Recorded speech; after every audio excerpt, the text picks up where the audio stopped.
Hello and welcome to week 3 of restarting my beekeeping journey here at Bradwell Manor Farm. It is the first week of May. It is a much warmer day, 17 degrees as in my drive over, and sunny, so hopefully the bees will be a lot happier during the inspection today than they were during that cold, windy inspection last week. In terms of a quick recap, we opened up the brood box last week. The bees were across 9 frames and had completely emptied that frame feeder, so I took out that frame feeder and introduced 2 new brood foundation frames into the brood box. We checked across the frames in the brood box and they had good stores, lots of nectar in there and pollen, lots of brood. We saw eggs, larvae and capped brood. We didn't see the queen, but lots of worker bees coming through in the brood, some drones but not lots, and so they were looking much stronger than they were in the first week. And I, in addition to putting those 2 extra brood foundations in, I also added a super on top with foundation frames in for them to start drawing out as well. So that's a quick recap. What am I expecting this week? I'll be very surprised if they've completely drawn out that super full of foundation, so I'm not expecting to add any extra room. I want to see, again, eggs, larvae and brood in all stages, a good amount of stores. I don't think I'll have to feed them because we should be in a good nectar flow now with the trees and plants, flowers that are around. So I'm expecting this to be sort of a less about adding space and sort of managing them, just sort of checking actually that they're healthy. I'll probably have a quick look at some drone comb to see if there's any varroa mites present in there as well, because varroa prefer laying in drone brood, because drone brood take longer to mature and that helps the varroa mites breed for longer. So I'm going to check those and get a bit of a handle on what my varroa count is like here. As expected, bees are flying really well, some really good numbers coming in and out of there. You'll notice I also left in a reduced hive entrance, so I blocked part of that entrance there, mainly because it was so cold last week that it can help just keep some of the warmth in, particularly with the wind blowing from an unusual direction. It was blowing straight onto the hive entrance, so I left that in. But actually I think I might leave it in again this week, just because there's enough room for those bees coming in and out, and I would prefer to keep them warmer, so whilst they're drawing out all that foundation in the super, than open the entrance fully and potentially make it a bit cooler in there and make them have to work harder. So I'm going to leave that in for now, but that will be something else I keep an eye on. So just pulling the floor out to give them first little bit of smoke in there. I've also left the floor in so that I can have a look at varroa, which actually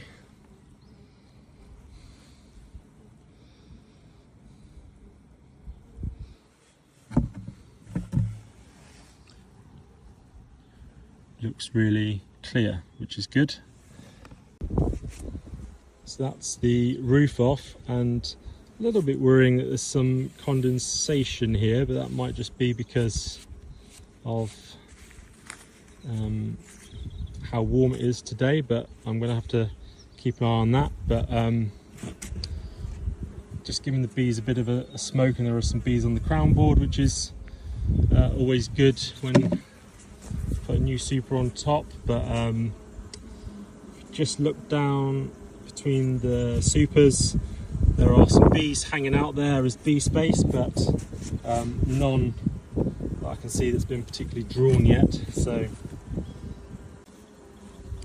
yes, plenty of bees in there, but no real sort of drawing activity on any of those new super frames yet, which I thought would be, I'd be surprised if they had.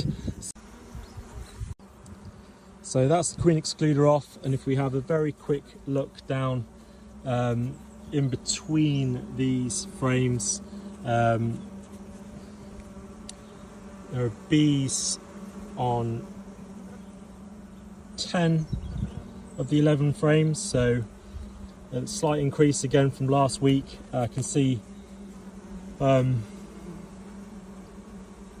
of frame 1, all of frame 2 through to frame 10 are busy, half of frame 10, and they're just starting to draw out some of frame 11 here. So I may switch frame 11 and 10 around depending on what's on them, do the checkerboard maneuver, but it's really great to see that many bees in there. It's absolutely packed. Very little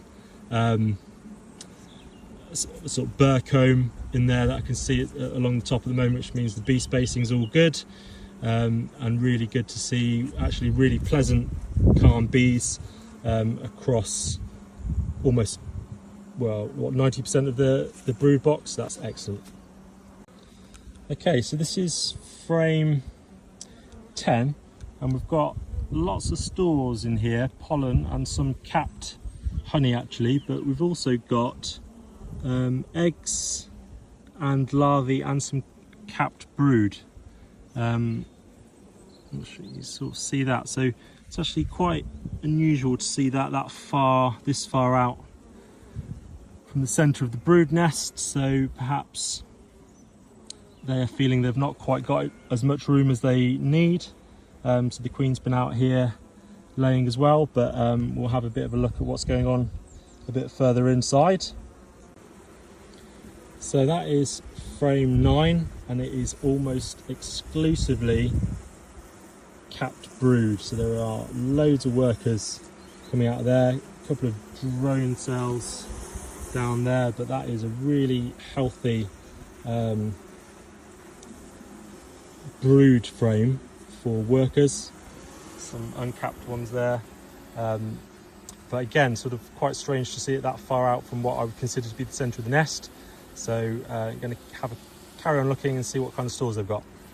So I've got on frame number 3 a whole frame of fresh eggs here. I have just seen the queen, so I'll try and find her again, but the basically from frame 10 to frame 3 so far, there's brood on every frame. So what I'm drawing from this is that they might not feel they've got enough room for laying their brood. So I'm going to take the queen excluder out from between the brood box and the super box, and I'm going to give them some room to lay in the super across a brood and a half, as it's sort of known. Give them a bit of extra room to lay, because I think in terms of brood and stores, she seems to be an absolutely prolific queen, and she may be running out of room. They have got stores, but they haven't got loads, so I'm also sort of thinking about maybe not this week, but perhaps next week. If they haven't got any stores, I'll be prepared to feed them some one-to-one solution, some one-to-one syrup solution rather. So I wouldn't necessarily want to do that this sort of far into the nectar flow, and hopefully I won't need it, which is why I'm not going to do it immediately. But if they are struggling for stores as we sort of get into May, they need a good amount of stores to see them through the June gap, so I need to be mindful of that.